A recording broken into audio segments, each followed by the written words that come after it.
जब हम कहते हैं कि लाइफ इज प्री प्लान्ड, हमने इसको प्लान किया है। ओके, तो इसका मतलब है कि प्री प्लानिंग है तो बहुत अच्छा अच्छा टाइम होना चाहिए, हमने अपने लिए बहुत अच्छी चीजें लिखनी चाहिए। लेकिन हमने क्या बैड सिचुएशंस अपने लिए लिखी हैं? All right, so let's talk about it.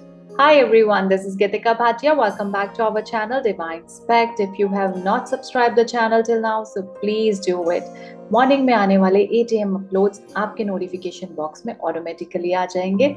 If you're liking the videos, so please do share with your loved ones so that we can be helpful to them as well.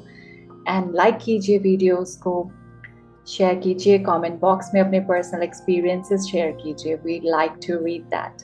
Alright, so what is pre planning? Pre planning जब हम अपने soul guides के साथ में, अपने spirit guides के साथ में करते हैं और नेक्स्ट लाइफ के लिए, वो होती है हमारी प्री प्लानिंग बिफोर बर्थ. तो क्या हम उसमें बैड सिचुएशंस भी लिखते हैं? Yes, because we need to learn lot of lessons over here on this earth plane. तो जब हमें यहाँ पे आके बहुत सारे लेसन्स लर्न करने होते हैं, कभी लेसन ऑफ ग्रैटिट्यूड, कभी लेसन ऑफ कि हम कैसा फील करेंगे if somebody is so poor. तो इस टाइप के लेसन्स लर्न करने होते हैं, बहुत सारे फीलिंग्स के होते हैं. सेपरेशन के बाद कैसी फीलिंग होती है, उसके बाद कैसे अपने आप को काम रखना है, सब कुछ इस टाइप की जो फीलिंग्स लर्न करने के लेसन्स होते हैं वो सारे प्री प्लान होते हैं. तो आपको क्या लगता है कि उसके अंदर सब कुछ हम बहुत अच्छा अच्छा लिखेंगे, बहुत अच्छी सिचुएशंस होंगी? ऐसा नहीं होता है. जब तक आपको कोई फीलिंग का एक्सपीरियंस लेना है तब तक आपको कुछ ना कुछ इस टाइप का उसके अंदर प्लान लिखना होगा जिसमें आपको कुछ सफ़र करना पड़े. Suffering is always there. तो आप देखेंगे कि ये जो एक्सीडेंट्स होते हैं जो सडनली हो जाते हैं और समटाइम्स उसमें बच भी जाते हैं और समटाइम्स पास्ड अवे हो जाते हैं. तो एक्सीडेंट्स की बात करें, बॉम्ब ब्लास्ट की बात करें, क्रॉनिकल डिसीज हो जाती हैं वो बात करें, तो ये सब प्री प्लान्ड होती हैं. सब प्री प्लान्ड है. अगर आप इसको सोच कर देखेंगे कि अगर ये प्री प्लानिंग है तो उसमें से पॉजिटिव आप क्या निकाल रहे हैं, उसमें से पॉजिटिव क्या लर्न कर सकते हैं और कितनी आपकी विल उस टाइम स्ट्रांग रहती है. क्योंकि these are the kind of exits also. जब हम प्लानिंग करते हैं ना अपनी लाइफ की, तो उसमें हम एग्जिट्स भी लिखते हैं. हमारे सोल्स जो हैं वो हमें एग्जिट्स बताते हैं. 4 to 5 एग्जिट्स होते हैं जब जहाँ हमें लगता है कि now we are very weak, we can't, हम आगे तक नहीं जा सकते, बस हो गया, नेक्स्ट लाइफ में देखेंगे, तो वो हमें वापस ले जाते हैं.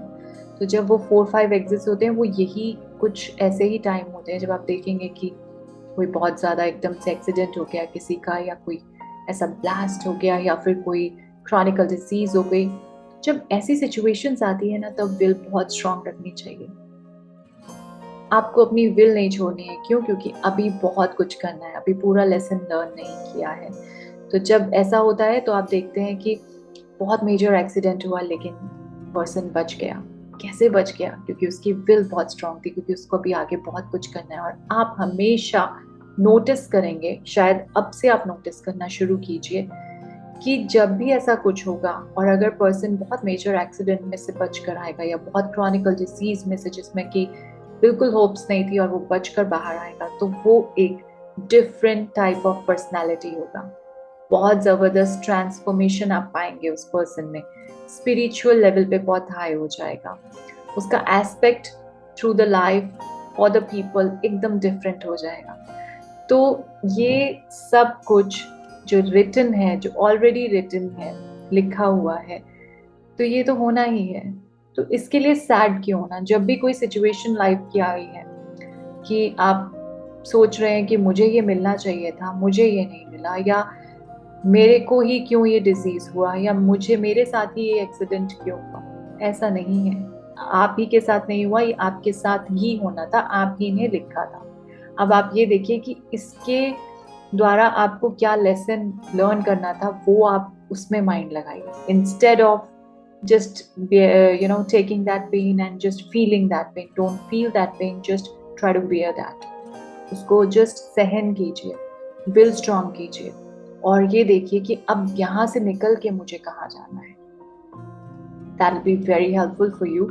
उस सिचुएशन को बहुत हैप्पीली निकालने का ये जो वे है आपकी लाइफ का देखने का, लाइफ को देखने का एक एस्पेक्ट चेंज हो जाएगा, लोगों के लिए एस्पेक्ट आपका चेंज हो जाएगा, बहुत ज़्यादा लाइट और डिफरेंट फील करेंगे।